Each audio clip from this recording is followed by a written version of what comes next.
हे hello welcome back future doctor. So यार वो time आ ही चुका है जब हम अपने नीट एग्जाम का ये फिजिक्स पेपर का सॉल्यूशन कर रहे हैं। ओके, तो अभी मैं आपसे ये नहीं पूछूंगा पेपर कैसा गया, और जो भी हुआ होगा जिस भी बच्चे ने जिस तरीके से प्रैक्टिस की होगी, जितनी मेहनत करी होगी, उसने उसी हिसाब से अपना अटेम्प्ट किया होगा, ऑब्वियसली, है ना।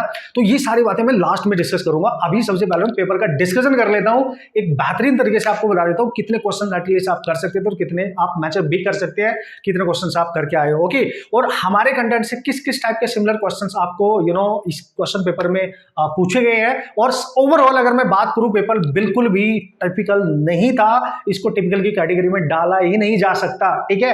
But it depends upon different type students, सबका अपने अपने अलग अलग कॉन्सेप्ट होते हैं, सबने अलग अलग तरीके से मेहनत करके रखे होते हैं, ठीक है। तो आप देख सकते हैं कि कितने क्वेश्चंस आपने सही किए होंगे। तो एक बेहतरीन तरीके के एनालिसिस और क्वेश्चन पेपर का सॉल्यूशन मैं आप तक पहुंचा देता हूं और फटाफट इसकी एनालिसिस कर लेते हैं, फिर बाद में बातें करेंगे। ओके, बढ़िया तरीके से, ठीक है। तो व्हाट इज दैट सेट? सबसे पहले मेरे पास जो सेट है यहाँ पे भोला, आप देख सकते हो, भोले भोला के नाम से है ये, ठीक है। वैसे मैं आपको बता दूंगा क्वेश्चन में किसकी बात कर रहा हूँ, आप अपने सेट के अकॉर्डिंग कोड के अकॉर्डिंग क्वेश्चन देख सकते हो, ठीक है। क्वेश्चन नंबर 1 मेरे पास जो है वो एनालिसिस उसकी जो मैं कर रहा हूँ, that is the matching problem है। और मैचिंग प्रॉब्लम में आपको डायरेक्ट बता देता हूँ, ईएम वेव दे रखी है और उनकी वेवलेंथ, इलेक्ट्रोमैग्नेटिक वेव दे रखी है और उनकी इधर वेवलेंथ दे रखी है। इस क्वेश्चन को अगर आपको थोड़ा सा भी डेटा याद होता तो जस्ट ये याद करने वाला, देखो उसमें कोई कंसेप्ट नहीं है, डेटा याद करना। उस क्वेश्चन का एक भी बच्चे का एक भी डेटा अगर याद होता तो उसको फोड़ सकता था। अगर आप रेडियो वेव की बात करते, एएम रेडियो वेव की, ठीक है, तो इसकी जो वेवलेंथ होती है ना वो सबसे ज्यादा होती है और इसमें सबसे ज्यादा 10⁻² ही है। और सबसे कमाल की बात पता क्या है, इसमें एक ही ऐसा ऑप्शन है इसमें जिसमें ए सेकंड के साथ मैच कर रहा है, यानी जिसमें एएम रेडियो वे अगर ए पे लिखा वो सेकंड के साथ मैच कर रहा है, तो एक ही ऑप्शन ऐसा है, तो उसको आप टिक कर सकते थे।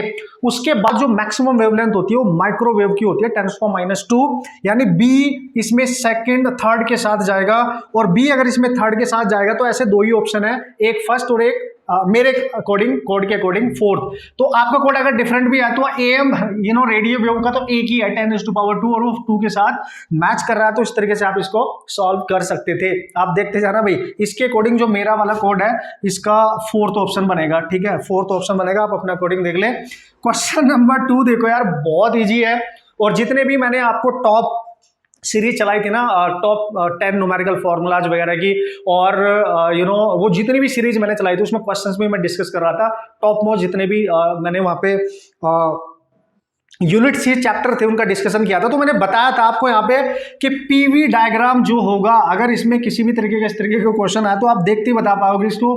पहले भी ऑलरेडी यार ऐसा क्वेश्चन पूछा जा सकता है, कोई बड़ी बात है नहीं इसमें। ये 4 है, ये 3 है, 2 है, 1, उसने क्लियरली बोला है कि बताओ 1 2 3 4 ग्राफ में से कौन सा एडियाबैटिक है। तो ऑब्वियसली ये तो होगा नहीं, ये तो होगा नहीं, क्योंकि पीवी डायग्राम है तो या तो 3 होगा या 4। और चूंकि ये ग्राफ डाउन आ रहे हैं, एक्सपेंशन वाला केस है, तो जो सबसे नीचे है, सबसे नीचे वो एडियाबैटिक होता है, ठीक है, वो एडियाबैटिक होता है। उससे ऊपर वाला आइसोथर्मल होता है, ठीक है, ये क्लियर है। स्लोप उसी की ज्यादा होगी ना, तो सेकंड वाला आपके पास हो गया करेक्ट, यानी जो मेरे पास है उसमें सेकंड वाला, सेकंड ग्राफ और सेकंड ही ऑप्शन है, सेकंड ग्राफ और सेकंड ही ऑप्शन है, मतलब आप मैच करा लेंगे। सेकंड ग्राफ में बता रहा हूं, जिनका और कोई और सेट होगा। क्वेश्चन नंबर 3 की बात कर लेते हैं, बहुत ईजी है भाईजान, बहुत ईजी है। उसने बोला angular speed of a fly wheel moving with uniform angular acceleration and changes from this to this. Initial angular speed दे रखी है 1200, ठीक है, आरपीएम में, ठीक है, मतलब ये n1 दे दिया, फ्रीक्वेंसी दे रखी है, और दूसरी फ्रीक्वेंसी आपको दे रखी है 3120 आरपीएम। आपको पता है ना टाइम दे रखा है उसने कि टाइम है भाई 16 सेकंड का, ठीक है। एंगुलर एक्सेलरेशन पूछा है, क्या बात कर रहे हो यार, जब वेलोसिटी गिवन हो और एंगुलर एक्सेलरेशन पूछे, टाइम भी गिवन हो, तो फर्स्ट इक्वेशन यूज कर सकते हो ना, क्या सर, ω2 ω1 प्लस अल्फा टी, यही यूज करोगे तो अल्फा जाएगा ω2 माइनस ω1/t। बस यहां से आपने पता क्या करना था, n1 दे रखा है आपको, ठीक है, तो आपने ω1 निकालना था 2πn/60 से, ठीक है। तो n1 यहां पे पुट करेंगे, ω2 2πn2/60 से, ω1 ω2 उठा के यहां पटक देना, t से डिवाइड कर देना, और इसका आंसर आ जाएगा 4π। आप मैच करा लेंगे, इस सेट में है सेकंड ऑप्शन 4π।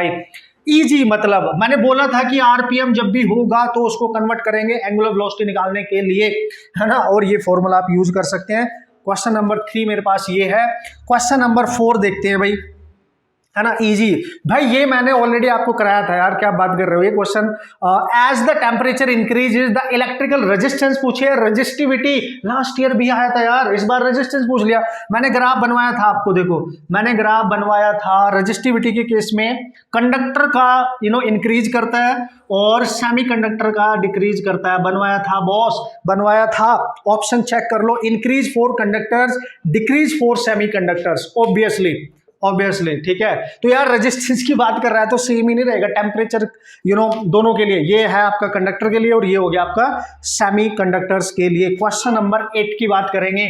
ठीक है सर, मैं जल्दी जल्दी कर रहा हूँ, आप देखते हैं ना बढ़िया से, क्योंकि कम टाइम में हमने सारी एनालिसिस करनी है, उतना लेंथी पेपर नहीं है ना यार, आप जल्दी से कर सकते हो। ये तो डायरेक्ट यार आपको याद होना चाहिए क्वेश्चन नंबर 8 में spherical ball is drop in a long column of a highly viscous liquid.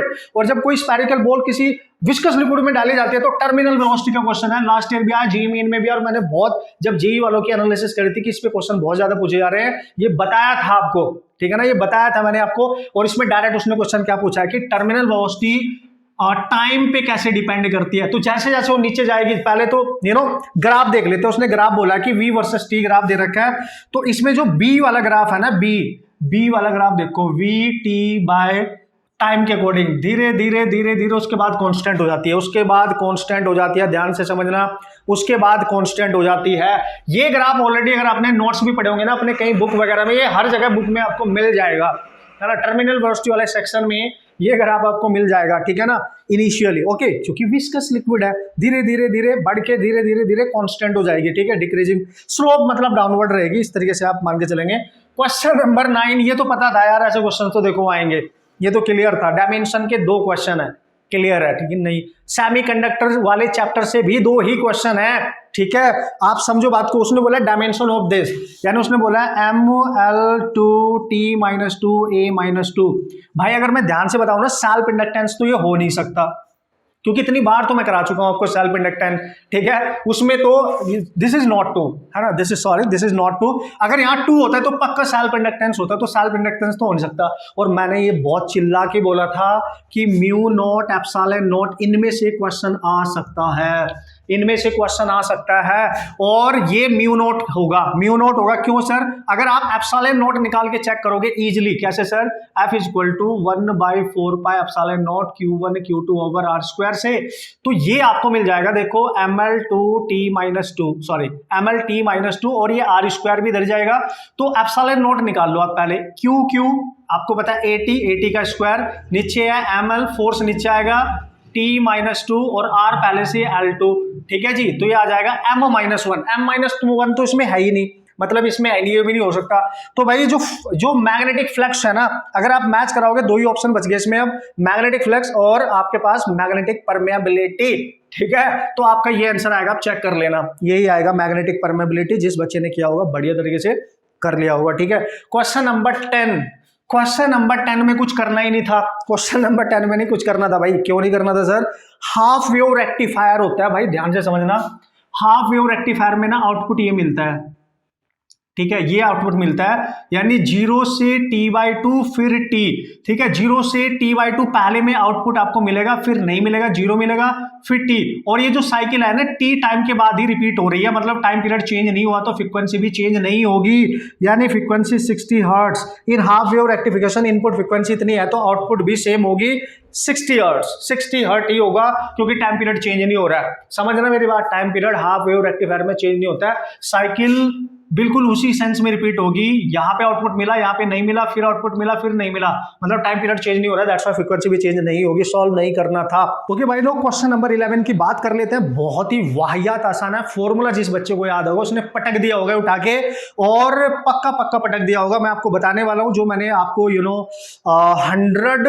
100 top most formulas बताए तो उसमें भी मैंने ये लिखा था, ठीक है, फॉर्मूला मैंने लिखा था, T इक्वल टू होता है, सॉरी दिस इज व्हाट, उसने बोला है कि स्ट्रेच स्ट्रिंग है एंड अगर उसकी इनिशियल टेंशन को हम डबल कर दें तो बताओ उसकी स्पीड का रेशियो क्या होगा। तो भाई स्पीड होती है √T/μ। ये फॉर्मूला मैंने लिखा था +1 वाले जितने फॉर्मूले 100 टॉप मोस्ट फॉर्मूले जो हमने आपको दिए थे, ये फॉर्मूला क्लियर लिखा था। तो जो वेलोसिटी है ना वो डायरेक्टली प्रोपोर्शनल √T है, तो V1/V2 आ जाएगा √T1/T2। वो पता है क्या बोल रहा है, अगर टेंशन को डबल कर दे, टेंशन को इनिशियल टेंशन T1 है, दूसरी हो जाएगी ये कैंसिल हो जाएगा, तो V1/V2 आ गया 1/√2। आप चेक करें, this is your 1/√2। Direct formula है यार, क्या बात कर रहे हो आप। ठीक है, समझ में आ रहा है आपको। ठीक है, कर लिया होगा, आप मैचअप करा सकते हो। अब देखो क्वेश्चन नंबर 12 वी फंडा से ही आया है, डायरेक्ट कुछ भी नहीं करना था। जिनको वी फंडा ट्रिक जिसने देखी होगी और उसने ये इसको बिना सोचे समझे फटाक से कर दिया होगा। मैंने आपको बताया था जब भी कि इस टाइप का क्वेश्चन आएगा, a cell of mass m is initially at rest. एक सेल है जिसका मास m है, वो इनिशियली रेस्ट पे है,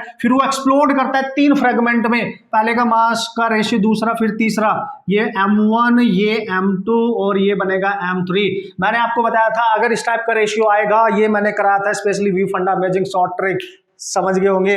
उसने बोला कि यार दोनों फ्लाई ऑफ कर रहे हैं, सेम मास वाले, ये वाले दोनों फ्लाई ऑफ कर रहे हैं परपेंडिकुलर डायरेक्शन में, तो बताओ थर्ड की वेलोसिटी क्या होगी। और मैंने वहां लिखा था थर्ड की वेलोसिटी होगी √2 टाइम्स ऑफ v/n। ठीक है ना, ये बताया था मैंने। और इसको सॉल्व करने की जरूरत नहीं, अदरवाइज अगर जिस बच्चे को ये नहीं होता होगा, बहुत लेंथी सा सॉल्यूशन इसमें जाने वाला है।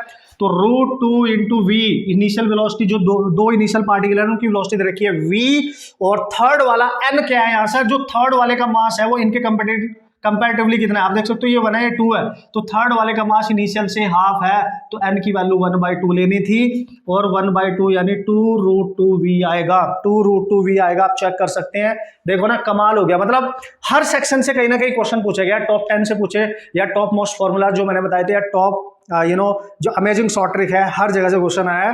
क्वेश्चन 13 आप देख लो, है ना। फिजिक्स इजी था ना, गलत बात है, इजी था, ये टफ बिल्कुल भी नहीं था, आपकी प्रैक्टिस पे डिपेंड करता है। इस टाइप का क्वेश्चन दोस्तों लास्ट ईयर भी आया था नीट में, अगर आपने प्रीवियस ईयर सॉल्व किए होंगे तो डेफिनेटली आपने फोड़ा होगा उसको, पक्का पक्का पक्का। उसने बोला 2 object of mass 10 kg and 20 kg। ठीक है, एक रॉड है, एक 10 kg का मास यहाँ पे है, 20 kg का यहाँ है, this is 20 kg, this is 10 kg। ठीक है जी, ओके सर। ठीक है, इसकी जो मीटर है लेंथ 10 मीटर की लेंथ है। Distance of centre of mass of the system from 10 kg, अगर यहाँ से पूछा है, यहाँ से, तो ये तो भाई 0,0 पे आ गया। अगर यहीं से पूछ रहे हैं इसके कोऑर्डिनेट 0 लेने पड़ेंगे, और ये कितनी दूर होगा 10 मीटर अवे, तो 10,0। ठीक है, एक्स एक्सिस पे सेंटर ऑफ मास है, तो x centre of mass m1x1 plus m2x2 over m1 plus m2 करना था, और इसको मान लो m1, इसको मान लो m2, ये तो चूंकि ओरिजिन पे है तो ये तो 0 हो जाएगा, प्लस m2 है 20, और उसकी यहाँ से डिस्टेंस है 10, और दोनों के मास ऐड कर दो 30, तो this is 20/3। This is your position, clear है, 20/3। अभी हम मैच करा रहे हैं सारे की, तुमने क्या किया होगा, कैसे किया होगा, ये सारा सॉल्यूशन मैं बता रहा हूं, बाकी बातें बाद में करेंगे। क्वेश्चन नंबर 14 पे आ जाओ भाई। 14 में क्या बोला है सर, 14 में भी बिल्कुल आप डायरेक्ट दिमाग में कैलकुलेशन कर सकते थे। If A soft bubble expand, अगर एक सॉफ्ट बबल है और वो एक्सपैंड कर रहा है, मतलब एक सॉफ्ट बबल है और बबल के अंदर का प्रेशर होता है 4T/r, r इसकी रेडियस है, एक्सपैंड कर रहा है, मान लिया, ठीक है सर एक्सपैंड कर रहा है, अच्छी बात है। The pressure inside the bubble क्या होगा, एक्सेस प्रेशर इतना होता है, सॉफ्ट बबल के अंदर एक्सेस प्रेशर इतना होता है। इनसाइड कैसे लिखते थे आप, inside minus outside atmospheric equal to 4T/r। अब आप ध्यान से देखो 4T/r, चूंकि एक्सपैंड कर रहा है तो इनिशियल रेडियस से इसकी रेडियस बढ़ रही होगी, रेडियस बढ़ेगी तो ये घटेगा, है ना, ये ओवरऑल घटेगा, तो इनसाइड प्रेशर, ये P नोट तो कांस्टेंट ही रहेगा एक तरीके से, तो 4T/r जो है ना, इसके बढ़ने से पूरा घटेगा, तो इनसाइड प्रेशर भी अगर ये डिक्रीज कर रहा है तो ये भी डिक्रीज करना चाहिए, है ना, ये भी डिक्रीज करना चाहिए।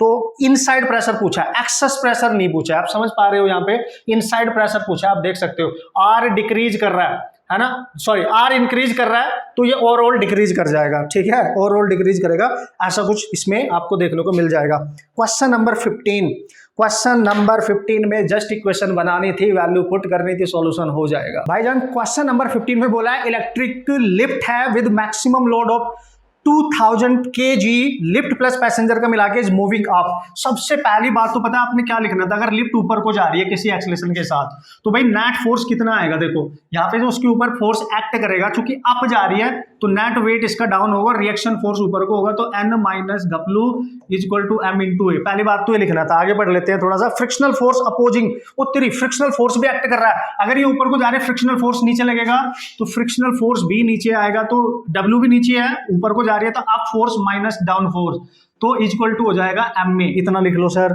ठीक है ठीक है ठीक है। उसने बोला मूविंग विद कांस्टेंट स्पीड, अगर उसकी स्पीड कांस्टेंट है तो एक्सेलरेशन जीरो होगा, तो ये तो जीरो हो गया। तो जो ये फोर्स आएगा ना, ये आएगा डब्ल्यू प्लस डब्ल्यू, देख लो। तो उसने क्या पूछा है सर, उसने पूछा minimum power delivered by the motor to the lift. भाई पावर पूछिए, और पावर जब वेलोसिटी गिवन होती है तो पावर होती है F into V. Come on guys, power होती है एफ इंटू वी। तो फोर्स निकाल लो, फोर्स ये रहा एन, ठीक है। कितना एक्ट करेगा, वेट दे रखा है 2000, ठीक है, 2000 kg, ठीक है ठीक है ओके। प्लस फ्रिक्शन फोर्स कितना है सर, फ्रिक्शन फोर्स है आपके पास, एक मिनट, ये वेट है, ये मास दे रखा है ना, उसका लोड इतना है उसके ऊपर, तो इसको 20 हो जाएगा, क्योंकि इसको लिखोगे आप mg, और फ्रिक्शन दे रखा है 3000। कम ऑन गाइस, दिस इज 3000।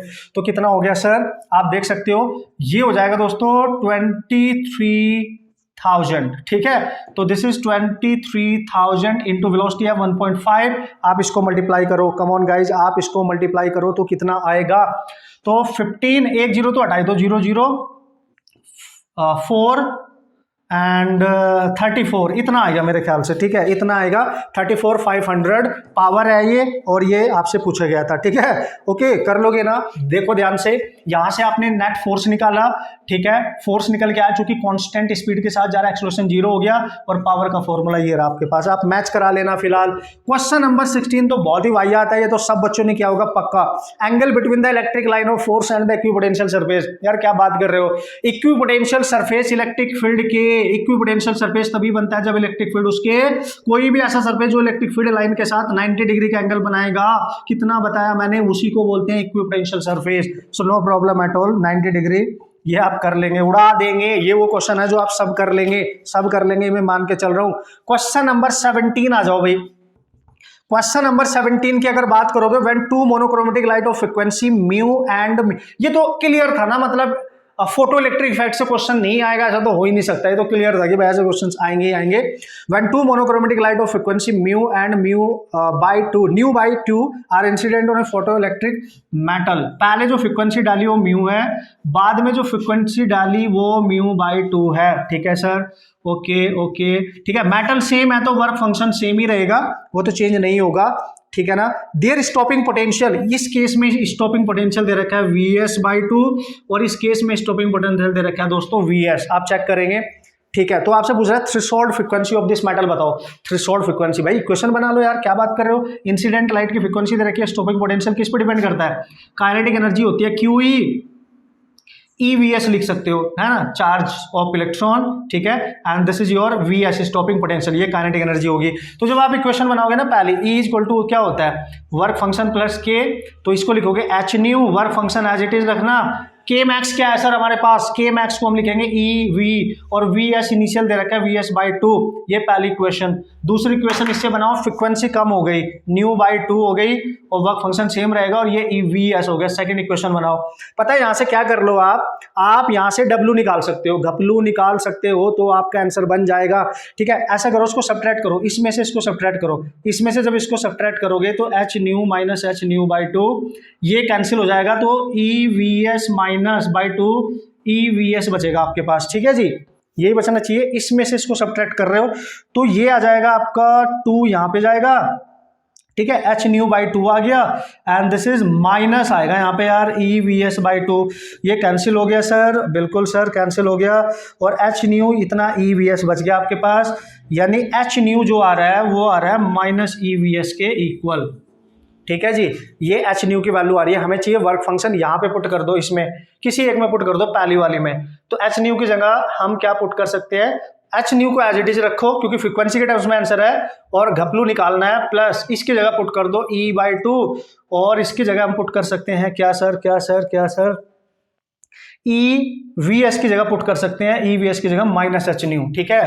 तो ये पता क्या बनेगा, माइनस h न्यू, और यहाँ पहले से बाई 2 भी है ये, ठीक है जी।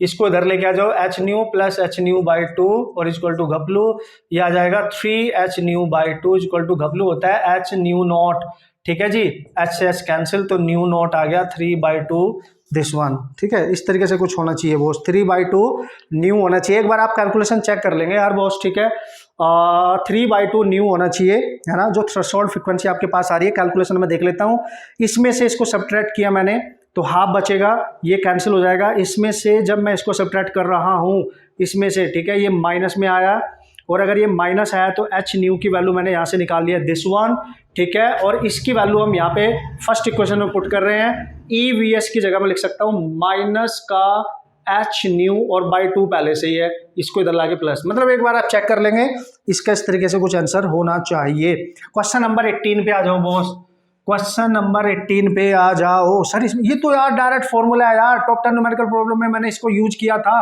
बताया था, डायरेक्ट इस टाइप के क्वेश्चन ऑलरेडी नीट में पहले भी आ चुके हैं। लॉन्ग सोलेनॉइड की बात कर रहे हैं, सेंटर में मैग्नेटिक फील्ड बताओ, म्यू नॉट एन आई होता है यार, क्या बात कर रहे हो, इसकी वैल्यू 4 पाई इंटू 10⁻⁷ होती है। एन होता है यहाँ पे number of turns per unit length, कितने दे रखा है भाई, कितना दे रखा है, number of turns per unit, 100 है पर mm है, 100 mm होता है -3, ठीक है, पर mm।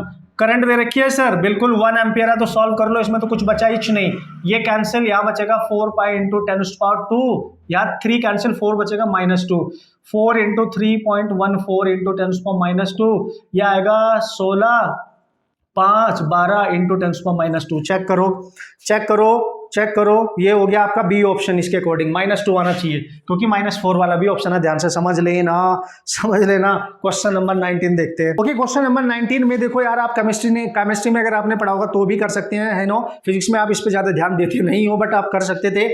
यहाँ पे दे रखा है Na11 22, और अगर आप रिएक्शन देखो, एक्स की वैल्यू पूछ रहा है इस प्रोडक्ट में, इसमें रिएक्शन में जो एक्स होगा वो क्या होगा, यहाँ पे ई पॉजिटिव बाहर निकला है, और आप देख सकते हो बीटा पॉजिटिव वाला केस, एक तरीके से आप इसको लेके अगर सॉल्व करोगे तो वही पॉसिबिलिटी यहाँ पे बनती हुई नजर आ रही है। तो बीटा पॉजिटिव जब निकलेगा तो इस पर कोई फर्क नहीं पड़ेगा, इसका जो एटॉमिक नंबर है, ठीक है ना, उस पर फर्क पड़ेगा, बीटा पॉजिटिव निकलने से एक कम हो जाता है, तो एक्स में भी यहाँ पे होना चाहिए Na22 10, ये आप चेक कर सकते हैं, ये यहाँ पे होना चाहिए। थोड़ा सा स्टेटमेंट आपने देखना है, ठीक है। क्वेश्चन नंबर 20 चेक कर लो सर। क्वेश्चन नंबर 20 में पता है क्या बोला है, Biot-Savart law gives us the expression of the magnetic field strength of, है ना, स्मॉल एलिमेंट की बात कर रहा है भाई, बिल्कुल करेक्ट है। जो बायोट-सेवर्ट लॉ होता है, बायोट-सेवर्ट लॉ होता है, वो स्मॉल एलिमेंट के लिए ही वैलिड होता है। स्टेटमेंट 1 करेक्ट है, बिल्कुल। बायोट-सेवर्ट लॉ इज, ठीक है ना, Biot Savart law is analogous to the Coulomb's inverse square law, है ना। ये बोल रहा है कि बायोट-सेवर्ट लॉ जो होता है वो बिल्कुल उसी तरीके से काम कर रहा है जैसे Coulomb's inverse square law Q, which with the former being related to the field produced by the scalar source IDL while the latter being produced by the vector source Q। in light of the above statement choose the most appropriate answer from the options given, ठीक है ना। अब आप ध्यान से देखो यहाँ पे IDL while the latter being produced by the vector source, ठीक है ना, ये क्या दिया है इसने, Q in light of above, ठीक है। ये जो चार्ज की बात कर रहा है, inverse square law of charge, Q की बात कर रहा है, मतलब मेरे को थोड़ा सा ये सही होता हुआ नजर नहीं आ रहा है, तो मेरे अकॉर्डिंग इसमें बॉस होना चाहिए स्टेटमेंट 1 आपका करेक्ट हो सकता है, स्टेटमेंट 2 में भी आपका रॉन्ग हो सकता है। एक बार आप इसको ध्यान से चेक कर लेंगे, मैच करा लेंगे, ठीक है। क्वेश्चन नंबर 21 चेक कर लेते हैं, बेहतरीन। ये तो भाई ये भी मैंने टॉप 10 न्यूमेरिकल प्रॉब्लम में क्वेश्चन, चूंकि इस टाइप का question already NEET previous year में आ चुका था, इस चैप्टर से रोटेशन से बताया था मैंने आपको, बहुत बढ़िया तरीके से ये फॉर्मूला मैंने लिखा था, और ये सबने किया भी होगा, बेसिक है यार, मैं बताऊं ना बताऊं आप सबने भी पढ़ा ही होगा।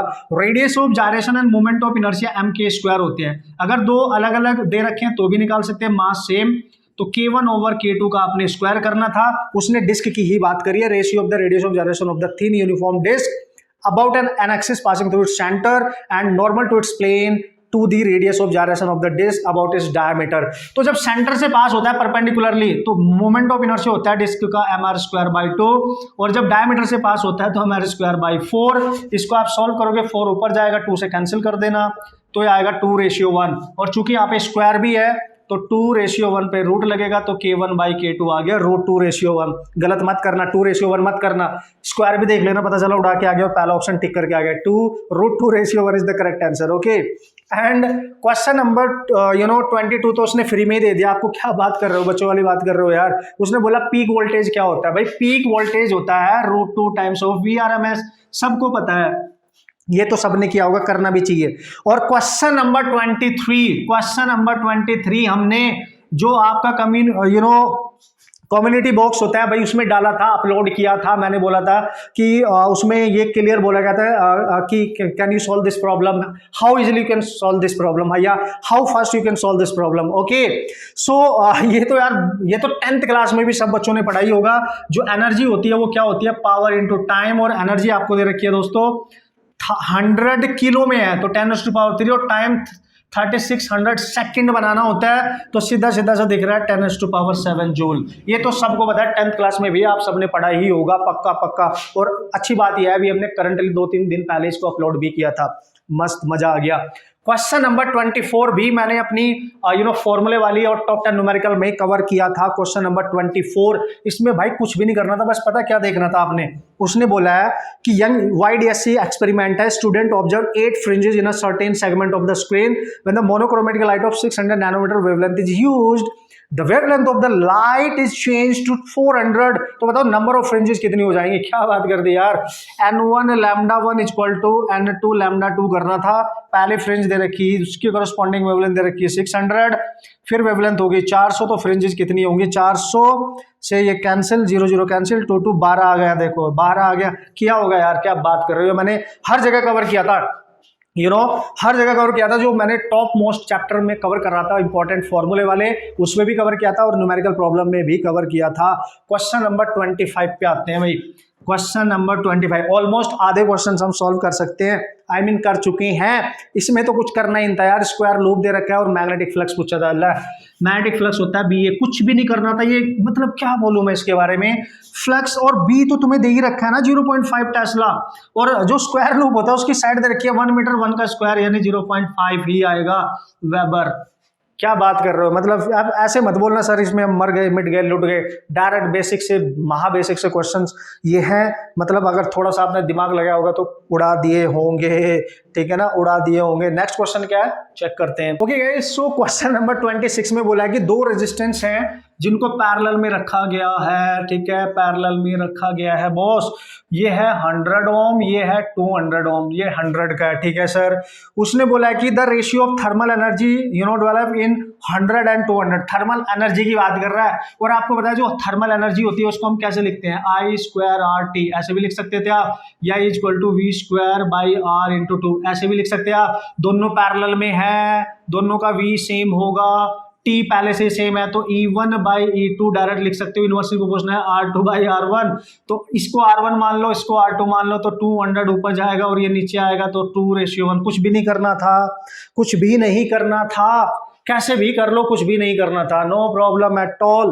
क्वेश्चन नंबर 27 तो और भी वाहियात है। उसने बोला ratio of distances travelled by the freely falling body, तो nth distance u + a/2 2n-1 होता है, फ्रीली फॉल है 0, तो डिस्टेंस डायरेक्टली प्रोपोर्शनल करिए 2n-1 पे।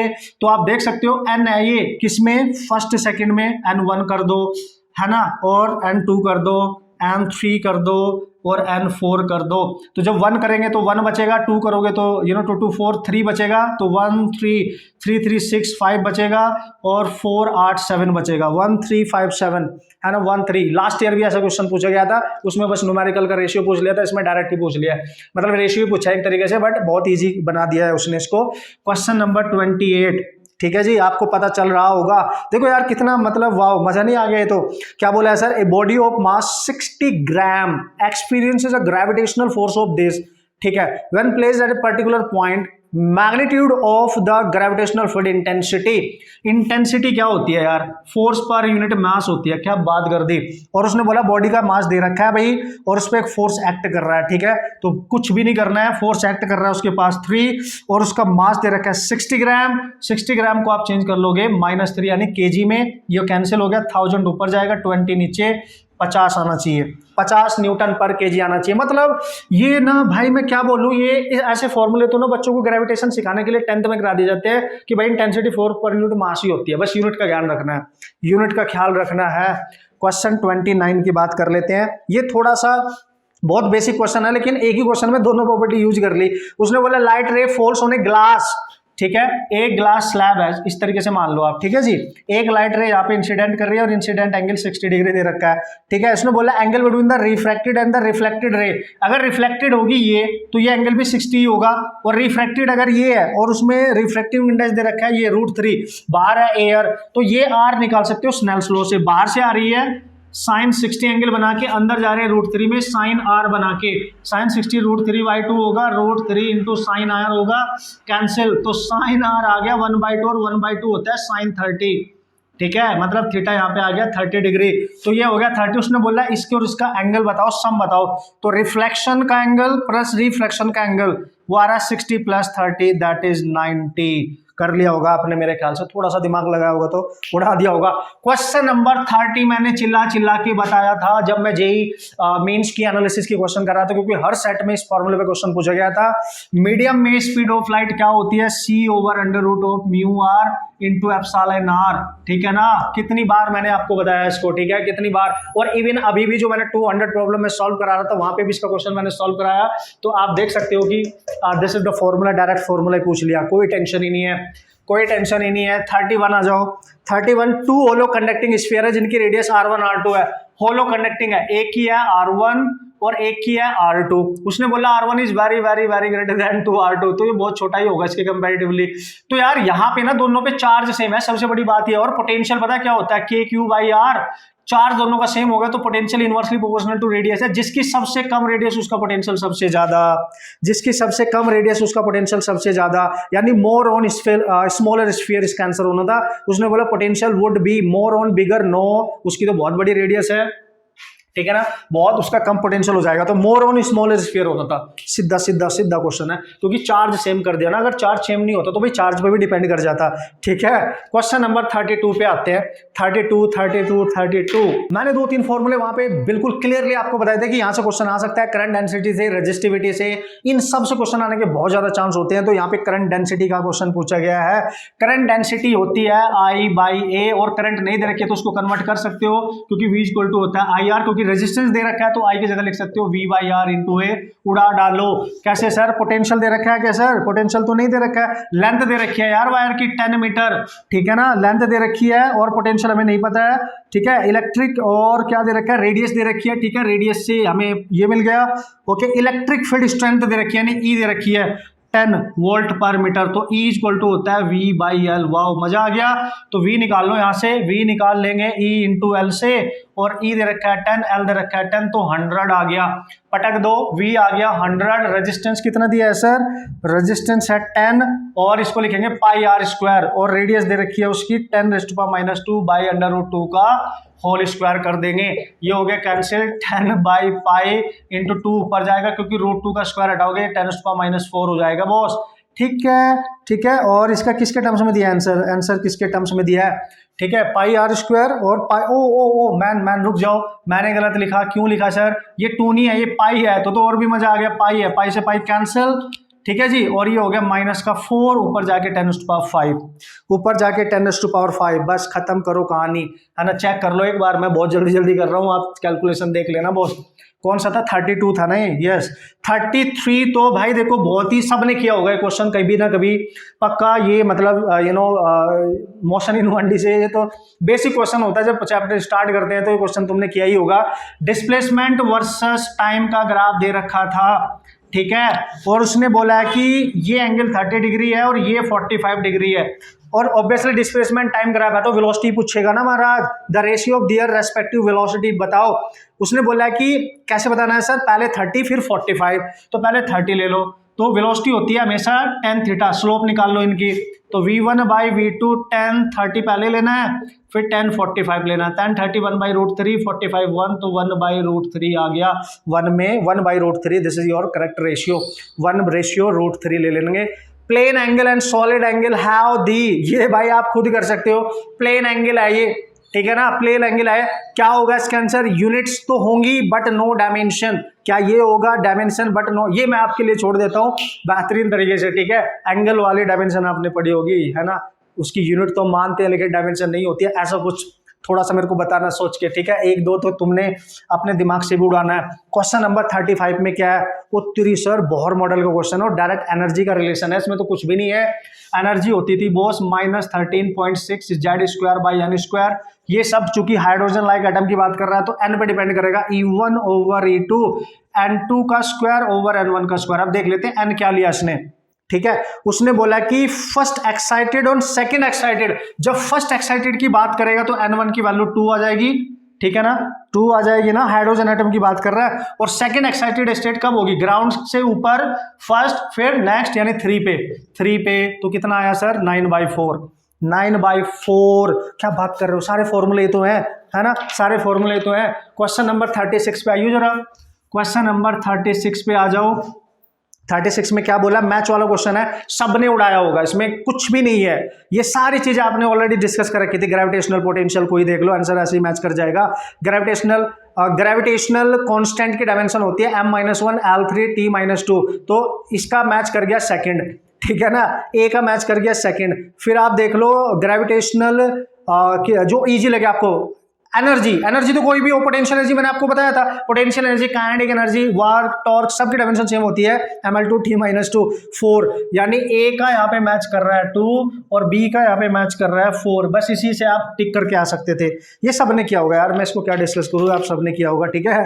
क्वेश्चन नंबर 37, थोड़ा सा दिमाग लगाओ। क्वेश्चन नंबर 37 में थोड़ा सा दिमाग लगेगा बॉस, क्वेश्चन नंबर 37 में दिमाग लगेगा। उसने बोला पेंडुलम ऑफ लेंथ 120 सेंटीमीटर, दो पेंडुलम की बात कर रहा है, ठीक है। इसकी लेंथ दे रखी है 120 सेंटीमीटर और दूसरे वाले की जो लेंथ दे रखी है वो 100 only, no this is 121, actually this is 100। आपसे पता क्या पूछ रहा है कि at some instant the two are their mean position in the same phase, the minimum number of vibration of the shorter pendulum after which they two again in the same phase at the mean position, ठीक है। तो vibrations की बात कर रहा है। अगर मैं टाइम पीरियड लिखूं 2π, वैसे तो उसको सॉल्व करने का फॉर्मूला बनाना पड़ेगा आपको। टाइम पीरियड लेंथ के directly proportional, time period frequency के इनवर्सली प्रोपोर्शनल होता है, नंबर ऑफ वाइब्रेशन पर सेकंड इज द फ्रीक्वेंसी। यानी यहां पे अगर आप फ्रीक्वेंसी को इनवर्सली प्रोपोर्शनल टू L, चूंकि अंडर रूट में है, फ्रीक्वेंसी का स्क्वायर हो जाएगा ना, ठीक है, या फिर इसको ऐसे ही रखो, है ना, रूट पे अंडर रूट में डिपेंड कर रहा है, तो यहां से ना फ्रीक्वेंसी का रेशियो निकाल दो, उसी से पता चल जाएगा आपको। F1/F2 equal to under root में आएगा L2/L1, ठीक है। तो ये कितना आएगा सर, L2 कितना दे रखा है भाई, लेंथ के इनवर्सली प्रोपोर्शनल है ना यार, आप चेक कर लेंगे एक बार, 1/f है, L नीचे चला जाएगा, ठीक है। तो F1/F2 यानी F1/F2 जो सेकंड लेंथ है वो 100 है और जो फर्स्ट लेंथ दे रखी है आपको वो 121 है, तो 10 आ जाएगा आपके पास 11। ओके गाइस, सो आप देख सकते हो यहाँ पे जो F1 मैंने मानी है वो मानी according to this length and F2 मैंने जो मानी है अकॉर्डिंग टू 100, और शॉर्टर वाले की F2 है तो वो किसके करस्पॉन्डिंग होगी, 11। तो ये इट मे बी करेक्ट, 11 आना चाहिए आपके, क्योंकि वाइब्रेशंस की बात कर रहा है तो आप ध्यान से थोड़ा सा इसमें दिमाग लगा देंगे। क्वेश्चन नंबर 38 बेसिक प्रॉब्लम है। 38 में बेसिक प्रॉब्लम है, इतना छोटा मोटा तो आपने कभी ना कभी सीखा ही होगा। एरिया ऑफ रेक्टेंगुलर फील्ड निकालना है, एरिया निकालना है, L इंटू बी करना था, और L दे रखा है आपको 55.3 इंटू बी दे रखा है 25, इसमें मल्टीप्लाई करके आपका आंसर आ जाएगा, ठीक है। लेकिन उसने पता है क्या पूछा है, उसने बोला है after rounding off the value for correct significant digit. तो जब आप इसको राउंड ऑफ करोगे तो पहले मल्टीप्लाई कर लो, 25 इंटू 3 75, यानी ये आ रहा है आपका आई थिंक 1382.5। राउंड ऑफ करने के बाद इसका जो आंसर बनेगा ना भाई 138, ठीक है। 2 पॉइंट तक अगर मैं राउंड ऑफ करूंगा तो 10⁻1। ऐसे लिख सकते हो इसको करेक्टली, ऐसे लिख सकते हो इसको आप करेक्टली। एक बार इसका आप मल्टीप्लाई करके देख लेना कितना आ रहा है, ठीक है, इतना ही आना चाहिए मेरे ख्याल से, ठीक है ना। ओके गाइस, क्वेश्चन नंबर 39 यार बहुत बेसिक है, बस थोड़ा सा एक ख्याल रखना था इसमें, आपने इसमें गलती होने के चांस काफी और आपका आंसर भी गलती होने के चांस पे ही बना होगा। जिसने थोड़ा ध्यान दिया होगा तो मजा आ गया होगा। Ball is projected with the velocity of 10 metre per second at an angle of 60 degree with the vertical. ध्यान देना, विद द वर्टिकल, जब आप बॉल को यहां से फेंक रहे हो इस तरीके से तो ये 60 डिग्री दे रखा है, हॉरिजॉन्टल एंगल क्या लेंगे, 30 डिग्री लेंगे, और हाईएस्ट पॉइंट पे वेलोसिटी वर्टिकल 0 होती है, चूंकि प्रोजेक्टाइल है ये 1D मोशन तो हो नहीं रही, तो हॉरिजॉन्टल वेलोसिटी क्या होती थी याद करो, u cos थीटा, और u दे रखा है 10 कॉस थीटा लेना है 30, समझना मेरी बात, गलत मत कर दियो। तो 5√3 इसका करेक्ट आंसर होना था। अगर किसी बच्चे ने 60 लिया होगा तो 5 आंसर किया होगा उसने और वो गलत हो गया होगा। असली मिस्टेक की वजह से आपके मार्क्स आपके हाथ से निकल गए होंगे और आपको लग रहा होगा क्वेश्चन पेपर टफ है। टफ नहीं है, बस थोड़ा सा ध्यान देना था, क्वेश्चन को केयरफुली चेक करना था। आप समझ गए होंगे ना मैंने क्या बोला। क्वेश्चन नंबर 40 यार, इस टाइप के क्वेश्चन ऑलरेडी मैंने अपनी 200 प्रॉब्लम में डाला था, मेरे को पता था इस टाइप के क्वेश्चन आते हैं, आपने कर लिया होगा। इस पर मुझे सॉल्यूशन करके आपको बताने की जरूरत नहीं होनी चाहिए। क्वेश्चन नंबर 40 का यहाँ पे अगर आपने ए बी और सी 0 0 लिया होगा तो इसका आंसर आ जाएगा 1, 0 1 लिया होगा तो 0, 1 1 लिया होगा तो 0, ठीक है ना, और 1 0 लिया होगा तो 1, ठीक है। इस तरीके से आपका आंसर आ जाना चाहिए, ठीक है। आप इसको चेक कर लेंगे क्योंकि ये ऑब्वियसली सबने प्रैक्टिस करी होगी, आप सबने कर ही लिया होगा, ये मैं मान के चल रहा हूँ। क्वेश्चन नंबर 41 पे आ जाता हूँ। क्वेश्चन नंबर 41 भी मैंने कवर किया था, ये मैंने टॉप 10 न्यूमेरिकल प्रॉब्लम जब इस चैप्टर के सॉल्व किए थे, मैंने इस टाइप के क्वेश्चन ऑलरेडी बताया था कि ये ग्राफ मैक्सिमम पूछा जाता है एज इट इज। इसका ग्राफ बनेगा बी, मैग्नेटिक फील्ड की बात कर रहा है ना भाई, मैग्नेटिक फील्ड वर्सेस आर। जब भी अंदर और बाहर की बात करें तो हमेशा ये बना है, ये मैंने बताया था, ठीक है ना, बताया था, ठीक है। 42 पे आ जाओ। 42 समझाने को उसमें जरूरत नहीं होनी चाहिए। 42 यार वाहियात इजी क्वेश्चन है। उसने बोला है कि इसमें ना रेजोनेंस हो रहा है, ठीक है सर, और इसमें जो फ्रीक्वेंसी है एसी सोर्स की वो म्यू है, तो फ्रीक्वेंसी ऑफ एसी सोर्स तो आप ऐसे ही निकाल लो। कैसे sir, v = 200 sine of 100t दे रखा है, तो इसकी फ्रीक्वेंसी कितनी आएगी, यहाँ से फ्रीक्वेंसी होती है 2 पाई न्यू, और इधर रखिए 100 तो 2 पाई न्यू, तो न्यू आ गया 50/पाई। और यार ऑब्वियसली यार यही होगा। और इसमें क्या क्या क्या क्या क्या इसमें ऐसे ऑप्शन है, इसमें आपको न्यू नॉट दे रखा है, न्यू 50 दे रखा है। भाई तुमने इसके आगे सॉल्व भी नहीं करना था, अगर न्यू किसी का ये आ रहा है तो एक ही ऑप्शन मैच कर रहा है, इसमें एक ही ऑप्शन मैच कर रहा है, यानी आपने थ्रेशोल्ड फ्रीक्वेंसी भी नहीं निकाली थी, नहीं निकालनी थी। अगर निकालनी है तो 1/2 पाई अंडर रूट में 1/LC से निकाल के देखो, न्यू नोट और न्यू सेम आएगा, दैट इज 50/पाई। लेकिन आपको ये सॉल्व भी नहीं करना था क्योंकि एक ही ऑप्शन है न्यू का 50/पाई, आप देख सकते हो एक ही ऑप्शन है, बाकी में न्यू इस ऑप्शन में मैच ही नहीं कर रहा है, तो मजा आ गया, मतलब आपने ऐसे ही सॉल्व कर लेना था, ठीक है। क्वेश्चन नंबर 43 तो जस्ट रिजल्ट है, जिस बच्चे ने पढ़ा होगा डेरिवेशन, आपने +2 के भी अगर हो आपने फ्रेशर भी एग्जाम दिया तो भी आप कर सकते थे। 2 पॉइंट चार्ज यहाँ पे रखे हैं भाईजान, ये है -q और ये है +q, ठीक है ना, इनके बीच की डिस्टेंस है l, ठीक है sir. Magnitude of the electric field intensity at A distance r, जहाँ पे r very very very greater than 12 है। और याद करो इसके सेंटर से, चूंकि ये नेगेटिव और ये पॉजिटिव तो डायपोल है, ये तो डायपोल है भाई। एक्सियल पॉइंट पे जो देखो इलेक्ट्रिक फील्ड क्या होता था, एक्सियल पे डायपोल की वजह से 1/r³ होता था, यहाँ पे वो r कैपिटल R ले रखा है, बस खत्म। यही करना था आपने, कुछ भी नहीं करना था इसमें, जस्ट आपको रिजल्ट याद होना चाहिए और आप क्वेश्चन सॉल्व कर सकते हो, ठीक है ना। क्वेश्चन नंबर 44 थोड़ा सा बढ़िया क्वेश्चन है, लिटिल बिट आपके दिमाग में कंफ्यूजन डाल सकते हैं अगर आपके प्रॉपर कंसेप्ट क्लियर नहीं है। असर्शन रीजन का क्वेश्चन है। क्वेश्चन इसमें आपको बोला गया कि the stretching of the spring is determined by the shear force. Yes, जब भी स्प्रिंग की बात करेगा, स्प्रिंग की बात करेगा क्योंकि कॉइल फॉर्म में है तो शियर स्ट्रेस ही काम आता है, करेक्ट है ये, करेक्ट है ये। अब आ जाओ रीजन पे, a coil spring of copper has more tensile strength than steel. No, steel ज्यादा होता है, स्टील ज्यादा होता है, याद करो स्टील ज्यादा होता है कॉपर से। तो भाई ये आपका क्या होगा, ए तो सही है और बी सही नहीं है, ये आप ध्यान रखेंगे, बी सही नहीं है, बी सही नहीं है। Steel is more tensile strength रखता है क्योंकि इसकी जो टेंसाइल स्ट्रेंथ होती है वो रबर से भी ज्यादा होती है, आप सबको पता होना चाहिए, बात पता भी होगी even. So guys question number 44 आपने देख लिया कि ए इज ट्रू पर R इज फॉल्स, मतलब उसका असर्शन सही है, रीजन उसका गलत होगा। तो क्वेश्चन नंबर 45 में क्या बोला है, big circular coil of 1000 turns and average radius of this rotating about horizontal diameter के अबाउट रोटेट कर रही है, ठीक है।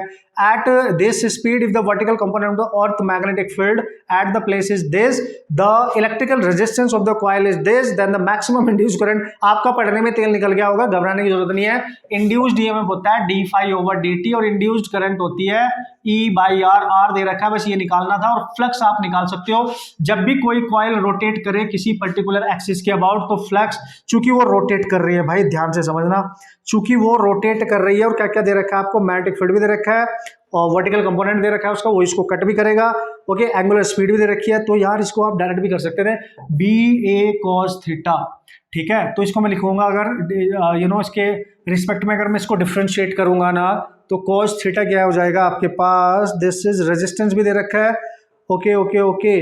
तो दिस इज व्हाट 10 मीटर, उसकी एवरेज रेडियस भी दे रखी है और नंबर ऑफ टर्न्स, इसको तो आप डायरेक्टली लिख लो यार, NBA इसी से हो जाएगा ये, ठीक है ना, इसी से हो जाएगा, ठीक है, इसी से हो जाना चाहिए। EMF तो डायरेक्ट ही आएगा, इसका फ्लक्स निकालने की जरूरत नहीं है। E इक्वल टू NBA, ठीक है, ओमेगा, ठीक है, E इक्वल टू आएगा 1000। मैग्नेटिक फील्ड दे रखा है आपको कितना सर, मैग्नेटिक फील्ड 2 × 10⁻⁵। एरिया कितना है सर, एरिया नहीं दे रखा है, कॉइल का उसकी दे रखी है आपको रेडियस, तो पाई × 10², ठीक है ना।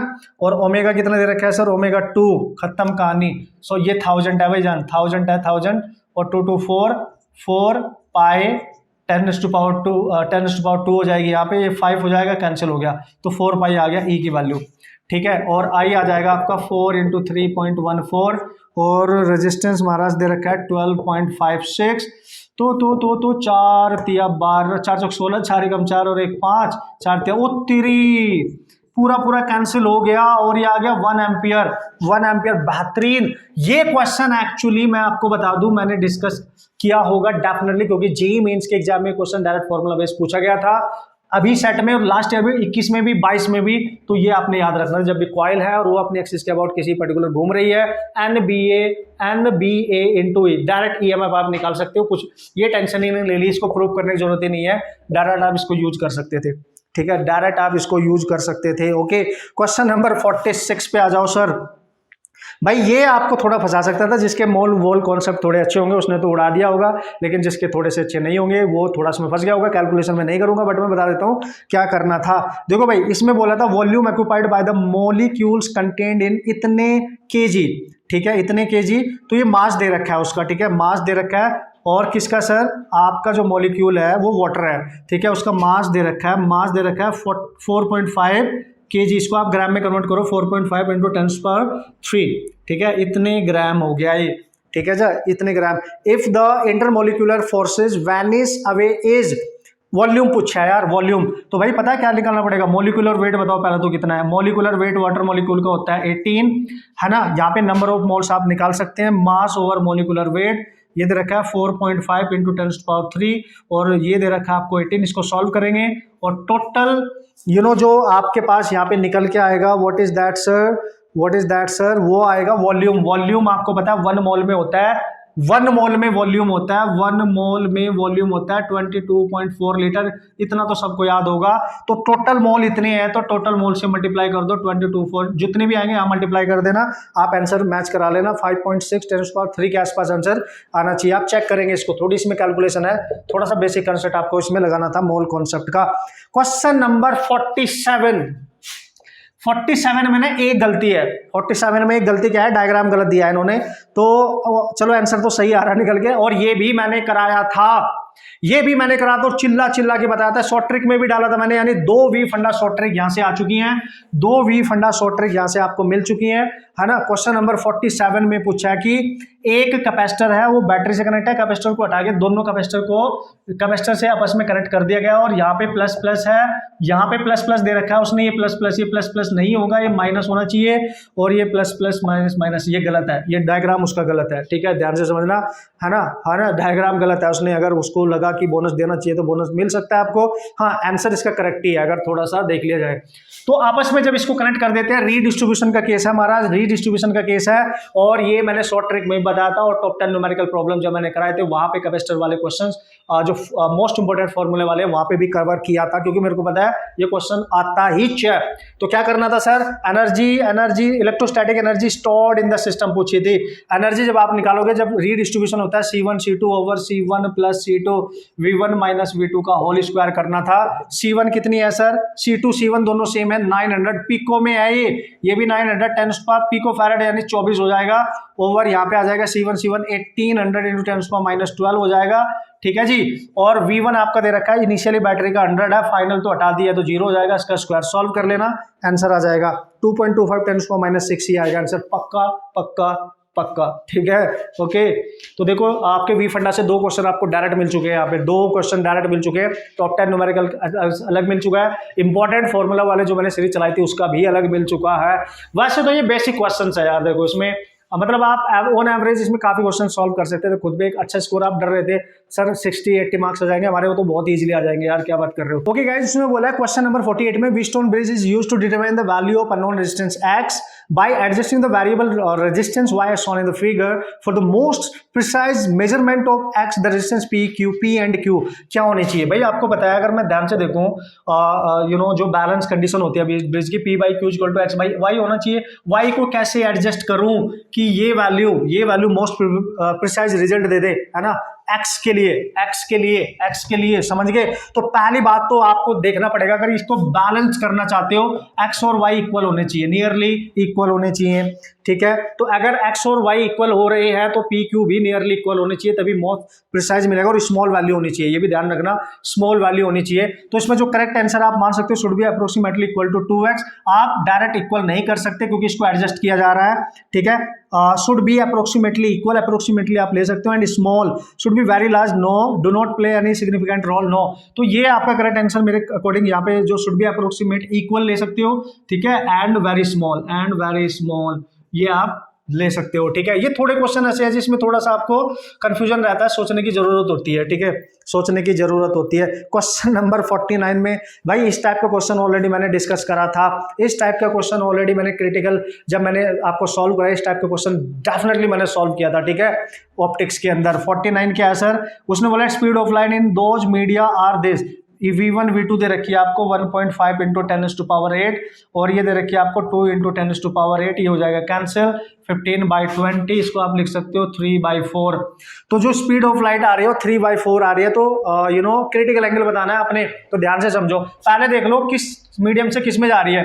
अगर आप ध्यान से देख पा रहे होंगे यहाँ पे ये आपके आ रही है V2 जो आ रहा है 4 टाइम्स ऑफ V1/3 आ रहा है, ठीक है, V2 यानी V2 आपका ज्यादा है और V1 आपका कम है। और आपको पता है जो स्पीड होती है वो इनवर्सली प्रोपोर्शनल होती है म्यू के, ठीक है जी, स्पीड जो होती है वो इनवर्सली प्रोपोर्शनल होती है म्यू के, ठीक है सर। तो इसका मतलब अगर मैं यहाँ ध्यान से देखूँ V1/2 इसको लिख सकता हूँ मैं μ2/μ1, यानी मैं लिख सकता हूँ μ2/μ1 इक्वल टू 3/4 है। और इससे देख के आप बता सकते हो μ1 ज्यादा है और μ2 कम है। और आपको पता है क्रिटिकल एंगल होता था 1 डेंसर मीडियम, कब, जब लाइट जे डेंसर से रेरर में, समझ गए होंगे। और नीचे डेंसर का आता था, तो आप यहाँ पे लिख सकते हैं, यहाँ पे डेंसर का और यहाँ पे रेरर का, ठीक है। तो रेरर ऊपर होना चाहिए, डेंसर नीचे। तो यार देख लो 3/4 है ये, तो μ2 कम है, ठीक है ना, μ2 कम है और μ1 ज्यादा है, ठीक है। तो ये μ2 रेरर का काम करेगा, डेंसर का काम करेगा, तो डायरेक्ट रिलेशन आ गया 3/4। तो यहाँ पे IC आप लिख सकते हैं साइन इनवर्स ऑफ 3/4। इसको आप सॉल्व करोगे तो साइन इनवर्स ऑफ 0.75 के आसपास आपका आंसर बन जाना चाहिए। पक्का एक बार चेक कर लेना आप लोग भी। ओके गाइस, तो क्वेश्चन नंबर 50 और लास्ट क्वेश्चन हमारे पास है। उसने देखो यार, ये क्वेश्चन भी मैंने ऑलरेडी टॉप 10 न्यूमेरिकल प्रॉब्लम में सॉल्व किया था, है ना। मैंने बताया था कि इस टाइप के क्वेश्चंस आते हैं, 100% आते हैं, ठीक है। The ratio of radius of 2 daughter nuclei respectively, पहले का आपको मास नंबर दे रखा है 125, दूसरे का 64 है। तो साइज ऑफ न्यूक्लियस की बात कर रहे हैं मैन। साइज ऑफ न्यूक्लियस क्या होता है, एटॉमिक मास की 1/3 पे पावर पे डिपेंड करता है। पहले का साइज, दूसरे का साइज, पहले का मास नंबर, दूसरे का मास नंबर का होल 1/3 पुटक दो 125/64 होल 1/3, और इसको 5/4 लिख सकते हो और उसकी क्यूब लिख सकते हो और उसकी होल क्यूब है 1/3, तो आंसर आ गया 5 रेशियो। ये तो मतलब दिख रहा होगा अब आपको, ठीक है। तो ये थे आपके सारे न्यूमेरिकल प्रॉब्लम्स, आपके फिजिक्स के। जैसे कि हम सोच के चल रहे थे बहुत ज्यादा टफ क्वेश्चन पेपर ना आ जाए, तो बिल्कुल भी नहीं था। आपका जो भी पेपर हुआ होगा दोस्तों, आपने कोई टेंशन नहीं लेनी, क्योंकि पेपर ऑलरेडी हो चुका है। बस आपने मैचअप करा लेना कितने किया और फ्यूचर प्लानिंग आपने कर लेनी है। अपना कॉन्फिडेंस बना के रखना है कि यार मैं कर सकता था, मैं कर सकता हूं। लगातार देखा गया 2019 से लेके 2021 22 में बिल्कुल इजी टू एवरेज ही पेपर पूछा गया, बिल्कुल भी टिपिकल पेपर नहीं आए हैं। Direct formula based question paper पूछे जा रहे हैं, डायरेक्ट कंसेप्ट क्वेश्चन पेपर पूछे जा रहे हैं। आप मेरे को जरूर बताना कैसा भी पेपर आपका हुआ होगा दोस्तों। शेयर करने से क्या होता है कि बहुत सारी चीजें क्लियर हो जाती हैं। आप जरूर बताना, कमेंट करना, पर्सनली व्हाट्सएप नंबर पे भी शेयर कर सकते हो। आपने कितने क्वेश्चंस अटेम्प्ट किए, कितने आपके करेक्ट हो रहे हैं, क्लियरली आज ही आप देख सकते हो, ठीक है। और ज्यादा मतलब देखो भाई, ह्यूमन नेचर है, दुख तो सबको होता है। जिसका थोड़ा सा नीचे गया होगा उसमें कोई बात नहीं है, वो दुख जरूर होगा आपको, ठीक है। लेकिन आप अपनी प्लानिंग कर सकते हो कि मैं और अच्छा कर सकता था अगर थोड़ी सी प्रैक्टिस मेरी और होती बेहतरीन तरीके से, ठीक है।